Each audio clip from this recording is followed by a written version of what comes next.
All right, we're ready to go.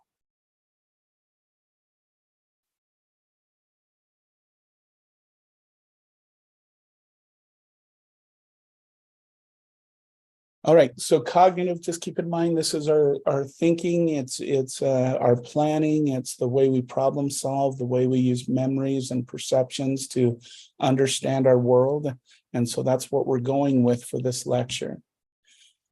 If we go back to the Piagetian cognitive theory, the period that we are focusing on is this pre-operational phase.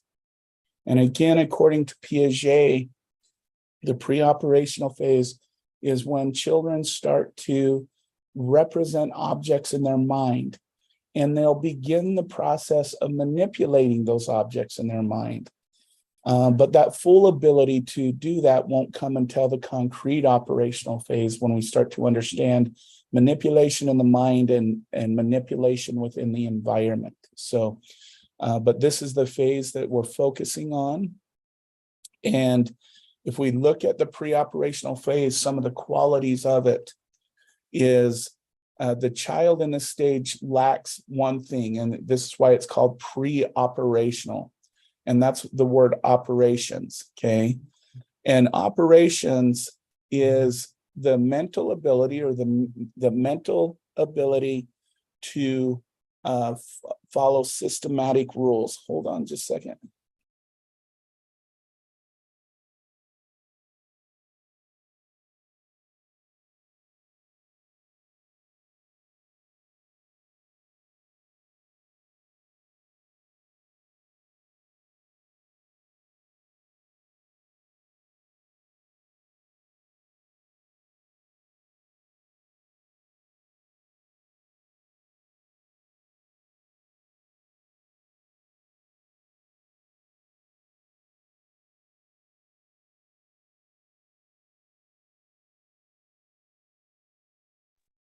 Sorry about that. You probably read the thing on the bottom. I'm sorry about that. So the idea behind operations is that mental actions follow systematic rules, okay? Meaning, if you want to think about this, this is like the order of operations for a math problem, or following sentence structures in a paragraph, or doing steps in an instruction manual. Okay, we find that children during this age, they'll kind of jump back and forth and whatnot. Now, what is important though for education during this early childhood age is giving opportunities to understand how objects work, and giving opportunities for children to kind of learn how to operate objects, at least from a play perspective.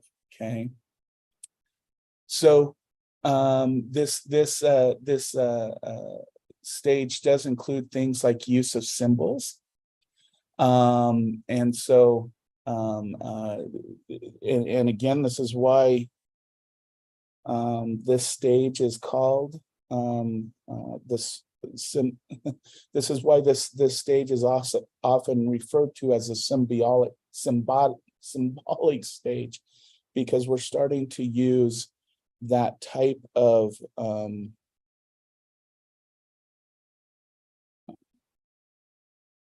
process.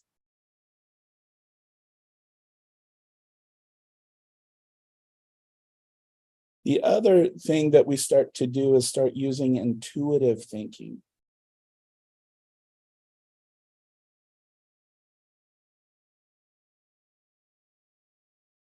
Intuitive thinking, if you can think of it, as just the what you assume is going to happen based on past experience. It's that kind of, and in early childhood, you got to remember we have very limited experience, and so but they still use that intuitiveness. The other process is what's called transductive reasoning. And transductive reasoning is when a child reasons from specific to specific, drawing relationships from two separate events that otherwise are completely unrelated. So this is where a child may use the idea that, let's say they watched They watched Cinderella on Disney, and they see mom dancing in the kitchen, and so they might assume that mom must be Cinderella. Okay, that's an example of transductive reasoning. Okay, egocentrism is the assumption that the world is, kind of in the negative sense, that the world is all about me, and that concerns for others don't exist. And this can be really seen in the fact that the child is kind of the center of their own world during this time.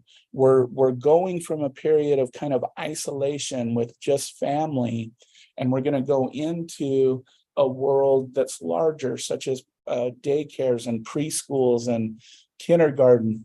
And our world is going to get larger and larger. And that overwhelming amount of information is hard to deal with. So we come to the assumption that people must be there for us. This period of life is when most individuals are the most egocentric, but we're going to see this level of egocentrism arise again in adolescence. So there's really two periods of life where the average person is very egocentric, and that's in early childhood and then in adolescence. And then by early adulthood, we go back to being more sociocentric, or knowing that others we're not the center of the universe, as you would say. Animism is giving even human qualities, animal qualities, or given human qualities, animal qualities, and animal qualities to humans. So it's not like anthropomorphism, where you give an animal human qualities. It's both ways. You animate everything that's in your life. So this is why the teddy bear becomes something real and something that is lifelike. This is where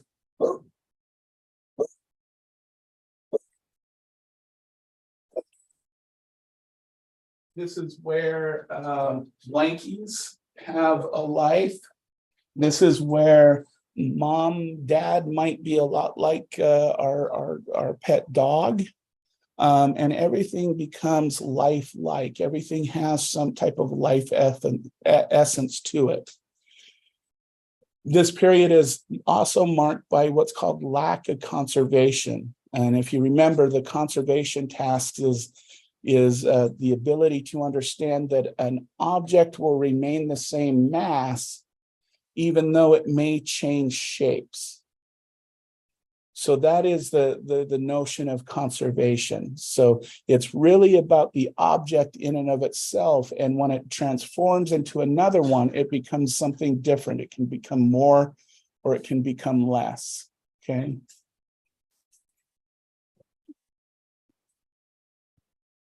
So let's talk for just a minute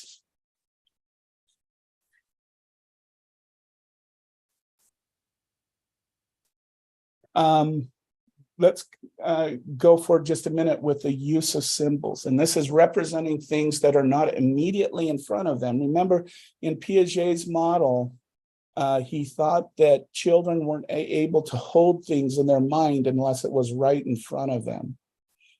And we kind of see this, even though it happens at a younger age, but this representing things when they're not immediately in front of them is when the child can talk about experiences they had, let's say, yesterday, and say, hey, mom, do you remember when we went to the park and we met so-and-so? It's in this early childhood period where they're able to start doing that kind of representation and that kind of conversation back and forth. This is when we start getting into fantasy play. And again, this is especially when we get to socio-emotional development, dealing with personality development and all of these. Remind everybody that this is the idea of role play, where they start to fantasize about who they want to be. Most fantasies in early childhood usually have something to do with either an animal or an adult of some type, where they're going to take on that role. Okay. And then we see something called symbolic drawing. This is where children will use, if you want to think about it, abstract drawings that have some type of meaning for them. So they might draw, two stick figures, and they might be distanced from each other, meaning that those two people aren't friends, as an example. It's kind of a symbolism of what they mean.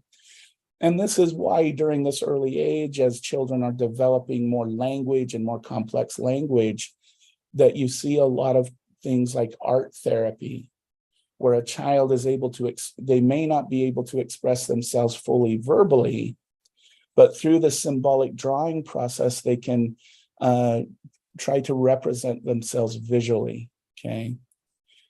Intuitive thought, this is the why stage of early childhood, when they're constantly wondering why something is the way it is. Why mom, why mom, why mom? And again, when we go back to this, we think why they go through the why stage is their brain is trying to make neural connections between concepts and between ideas, okay?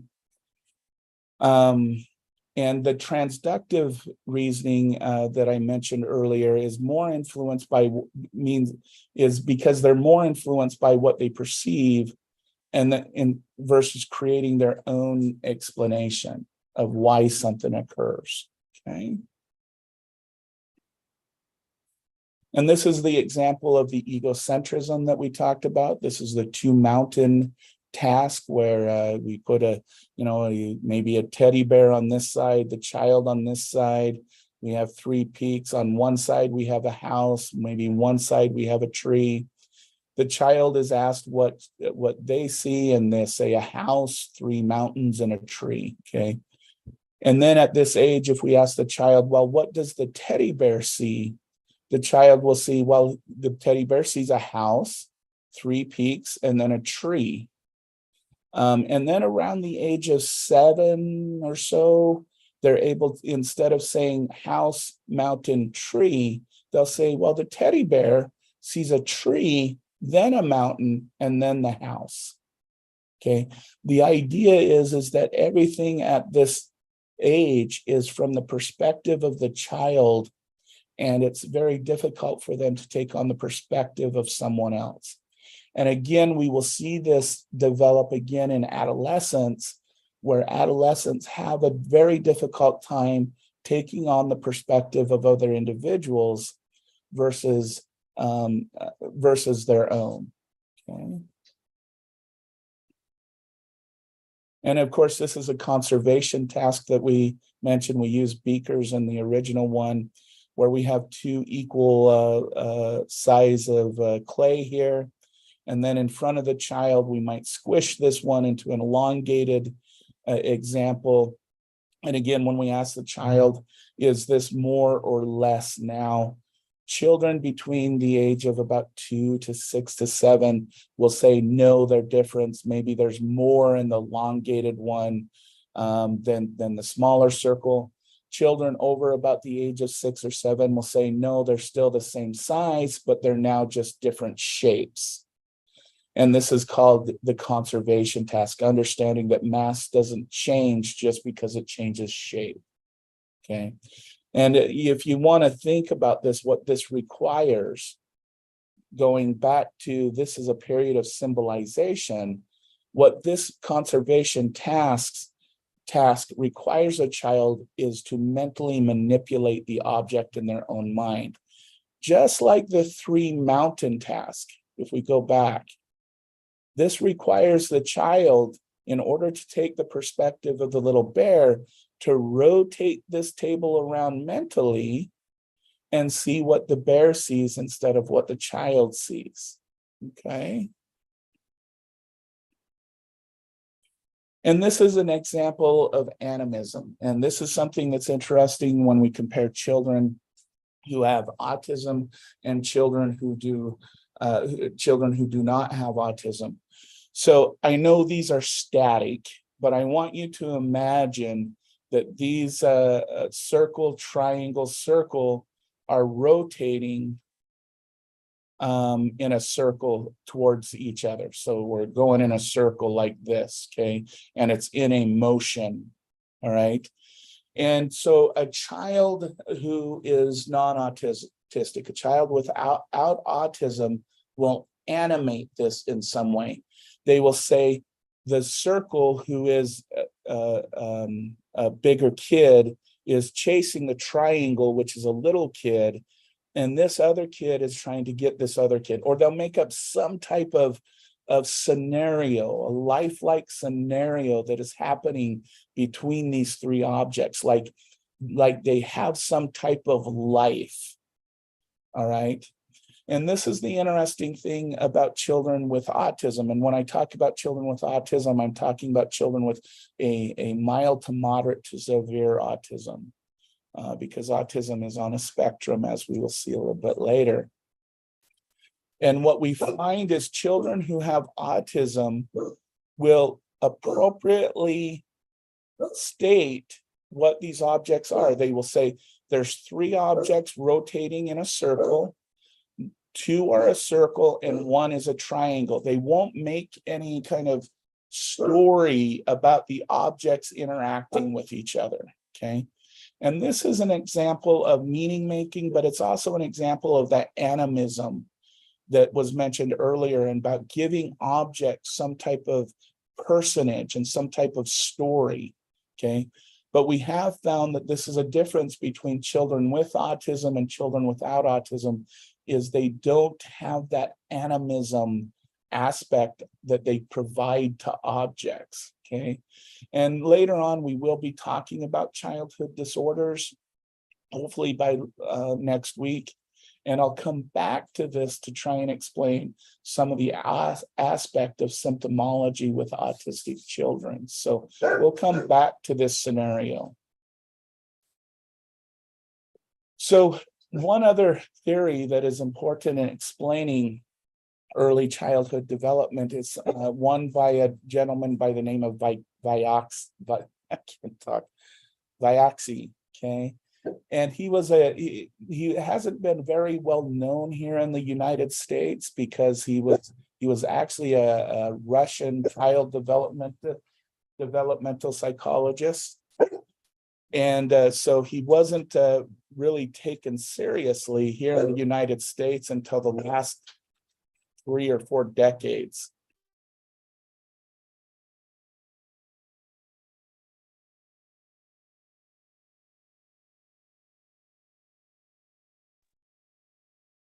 And what he came up with is more of an ecological theory of child development. The child development's based upon the support they have within the child's life, okay?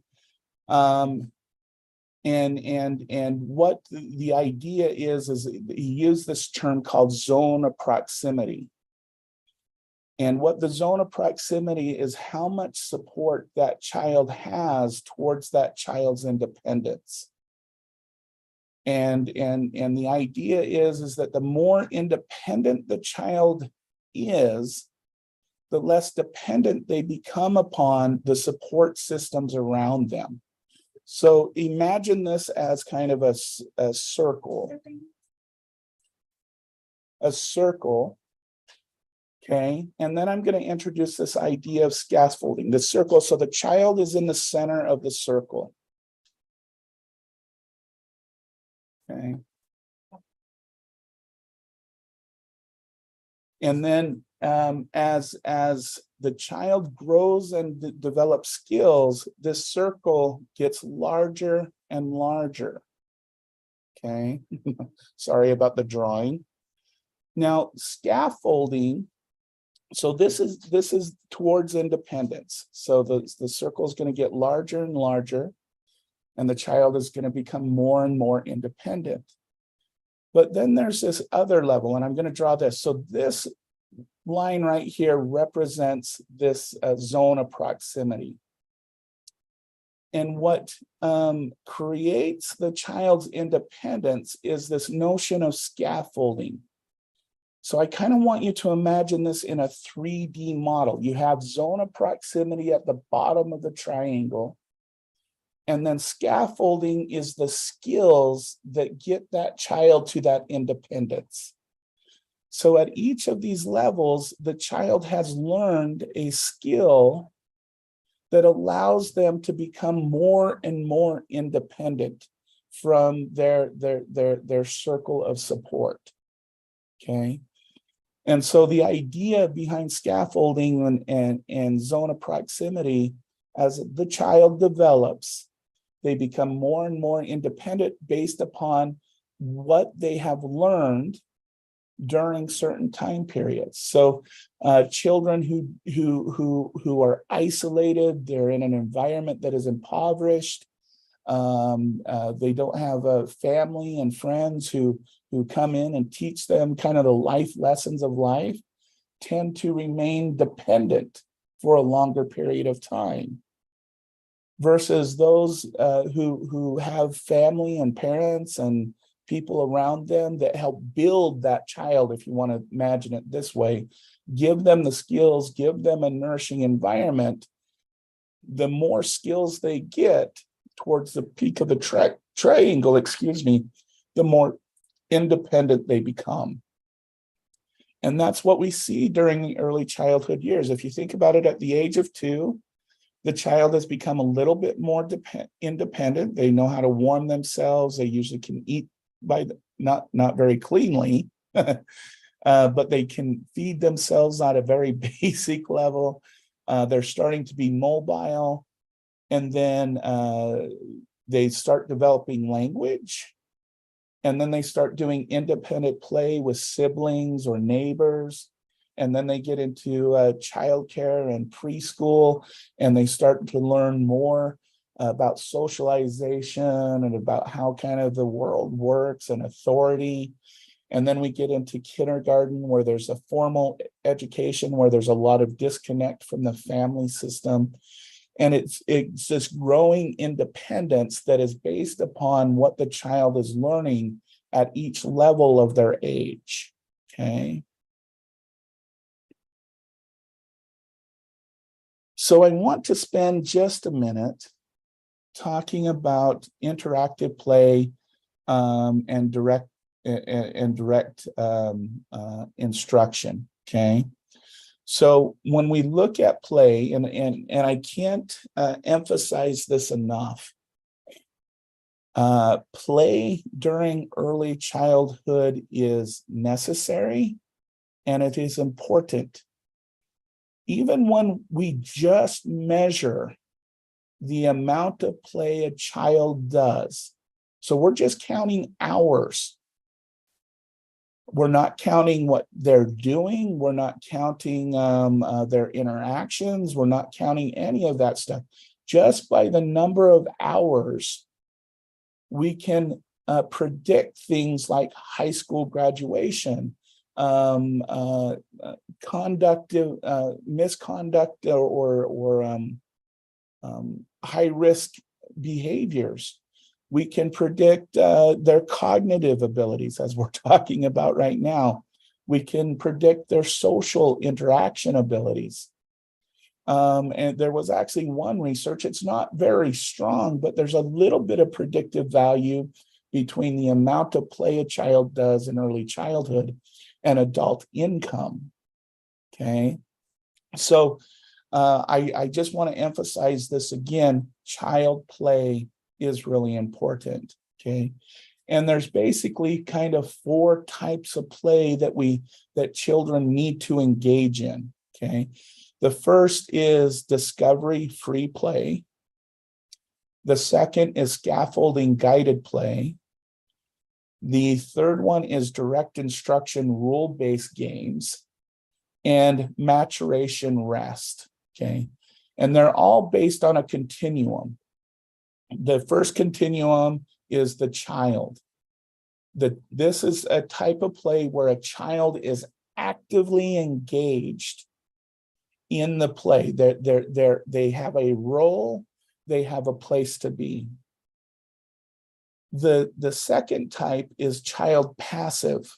It's a passive type of play. So this, for example, is rule-based games. So this is where the child plays a board game or a video game that are all based on different rules that the child has to follow. And then we have what's called maturation rest, which is when a child, this is an example of watching a TV show or listening to your instructor's lecture. And so that's on the child continuum. And then on the teacher continuum, we again have passive and active. When the teacher is passive, they're just really there to make sure that the child is safe. And if the child does have, they're there as that secure base. And so the child goes in. When the child is active and the teacher is passive, this is what we call discovery free play. Okay. Discovery free play is very important for a child to develop their interests, what they're going to focus on and not focus on, what they enjoy to do, what they don't enjoy to do. And so free play is really important in trying to discover what the child's interests are going to be. Child's interests that match the child's personality, cognition, and physical ability, okay? When the child is active and the teacher is active, this is called scaffold guided play. In this case, I can think of an example of when a teacher has an activity, and the child actively participates in that activity. So it's kind of like let's all build a bridge out of toothpicks, kind of an example. And the teacher actively engages with the child in building that bridge with a toothpick. I think that's more of a 6-7-year-old activity, but it's an example. All right. And now this is a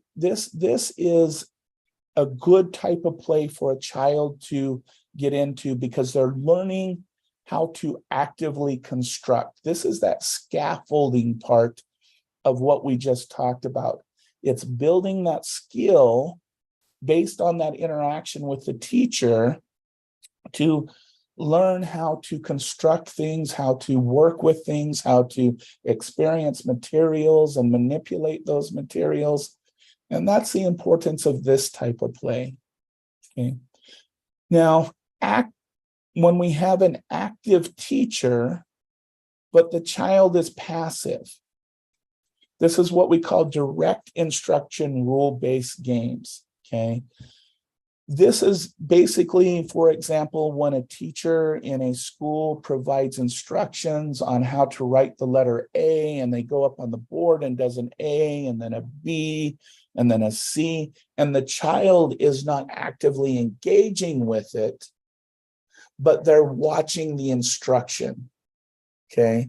Another example of this is when a child plays a board game. So the teacher goes and provides the rules of the game and shows the child how to play the game, and the child is there passively learning about this.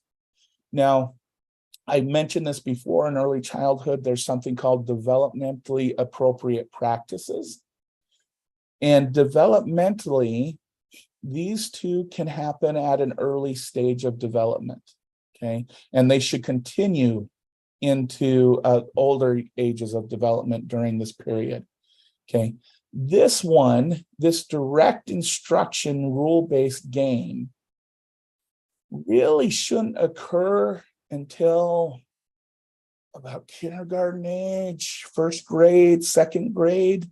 And so, and I will tell you the reason why is because that passive type of instruction, children learn best when they're being actively engaged in something, especially in the earlier years of early child development. And this type of instruction can create things like self-esteem issues, confidence issues. This is where a lot of things like math anxiety can start to develop. The hate for reading can start to develop, and those types of things. So it's important to time these things appropriately. Okay, so what happens when the teacher is passive and the child is passive? We call this maturation rest, okay? It's not that something isn't happening in the child's mind. An example of maturation rest is when the child and the teacher are just not actively engaged in anything.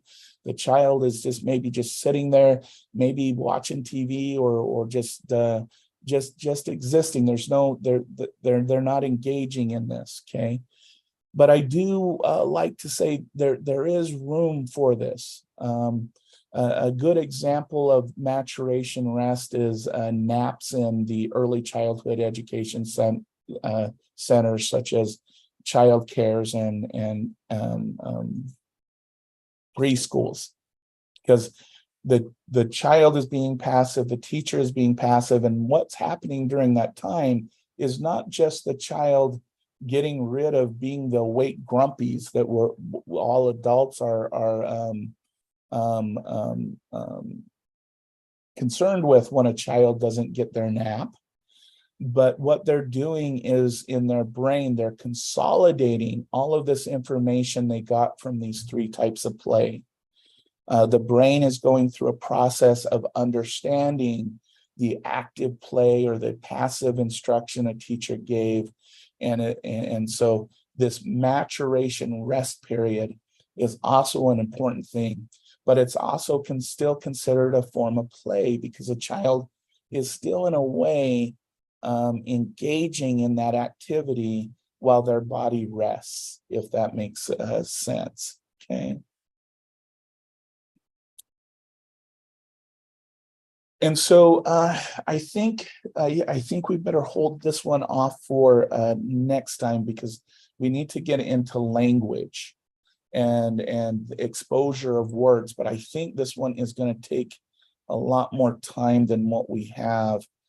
We talked a lot about well, no, I think we can get through this one because we already talked about the development of speech, but I want to talk about kind of what happens as a child's vocabulary versus children at different ages or groups are at.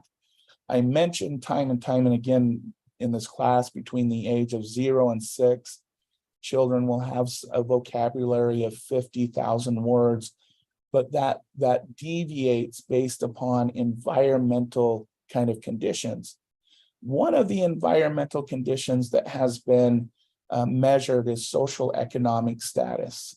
So we have social economic status of professionals versus working class versus children who are receiving federal assistance, okay? And what I would tell you is that 50,000 word comment that I made comes from this middle class kind of that average between these two social economic statuses.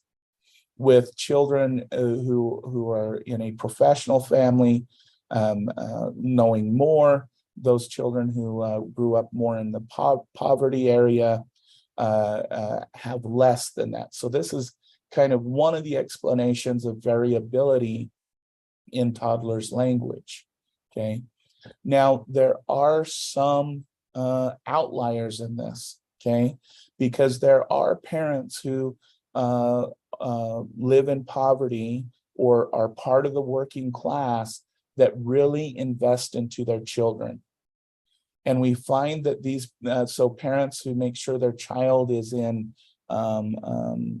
Head Start, for example, parents in the middle to lower working class, making sure that they get their child in a high quality childcare and early childhood education setting, we find that those children will excel. Same with the higher SSE children. Yes, so these, in this one, it requires the parents to be actively involved, because of their financial ability, they're able to give their children more experience and exposure. But again, there's variability in this where there are professionals who could, I'm not meaning this to be rude, who could care less about their children. And so they will have a lower vocabulary, much like the averages for these other groups. So I just want to bring up, this is not a fixed thing. This is averages that we see across groups. We can also see changes and differences between children and parents' education level. So we can see, but the point that I want to make at this area and something that's important. So we have parents with a high school graduates. We have parents with a professional degree. So this is a doctorate in psychology or a bachelor's in engineering or something like that. We can see that, but a parent with a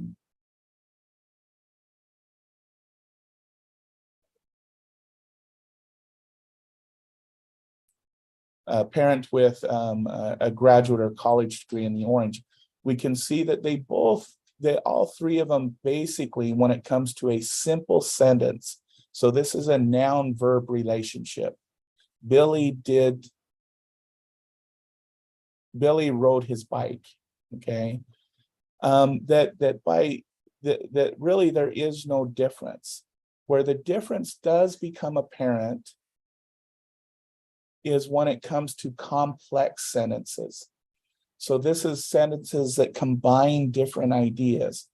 And this is where we do see a difference between parents who have a college degree or a professional degree and parents with high school education. Now, but you'll notice down here, the biggest difference is in the 22 to 26. If this period was not lagging, these children would be the same. And so what we try to do in these early years with parents with high school degrees is we try to get them involved in early childhood opportunities, to encourage reading books, all of those things, because again, that can lift those children. And just like I said with the previous slide, there is variability, and we're only talking about averages when we're looking at these results. All right, I'm going to actually skip this slide because we already talked about language development. And so this one's not very important. So I'm going to stop my recording